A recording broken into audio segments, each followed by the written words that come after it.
লিটন দাসের নেতৃত্বাধীন বাংলাদেশ দলকে চ্যালেঞ্জ ছুড়ে দিয়েছে ভারতীয় ধারাভাষ্যকার হর্ষা ভোগলে। হর্ষা ভোগলের চ্যালেঞ্জ, পারলে তাকে ভুল প্রমাণ করে দেখাক বাংলাদেশ। ম্যাচ শুরুর আগেই বাংলাদেশকে এশিয়া কাপ থেকে বাদ দিয়ে দিয়েছেন হর্ষা ভোগলে। এশিয়া কাপের বি গ্রুপে বাংলাদেশের সঙ্গে আছে শ্রীলঙ্কা, আফগানিস্তান ও হংকং। টুর্নামেন্টে 11 সেপ্টেম্বর বাংলাদেশ মাঠে নামছে হংকংয়ের বিপক্ষে। এই ম্যাচের মধ্য দিয়ে যাত্রা শুরু করবে বাংলাদেশ ক্রিকেট দল।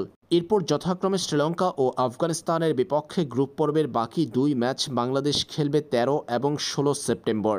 হর্ষা ভোগলের মতে বি গ্রুপ থেকে বাংলাদেশকে টপকে এশিয়া কাপের সুপার 4-এ যাবে আফগানিস্তান ও শ্রীলঙ্কা। বাংলাদেশকে গোনাই ধরছেন না হর্ষা ভোগলে। হর্ষা ভোগলে এই প্রসঙ্গে বলেন, আমি শ্রীলঙ্কাকে এই গ্রুপ থেকে সুপার 4-এ যাওয়ার ক্ষেত্রে সমর্থন করছি, আফগানিস্তানকেও। আমার কাছে মনে হচ্ছে বি গ্রুপে আফগানিস্তান এবং শ্রীলঙ্কা ফেভারিট হিসাবে শুরু করছে, কিন্তু যেমনটা আমি বলছি, এটা বাংলাদেশের জন্য একটা বড় টুর্নামেন্ট। বাংলাদেশ গ্রুপ পর্ব থেকে বিদায় নিবে আর বি গ্রুপ থেকে সুপার 4 খেলবে আফগানিস্তান ও শ্রীলঙ্কা। দেখা যাক বাংলাদেশ আমাকে ভুল প্রমাণ করতে পারে কিনা।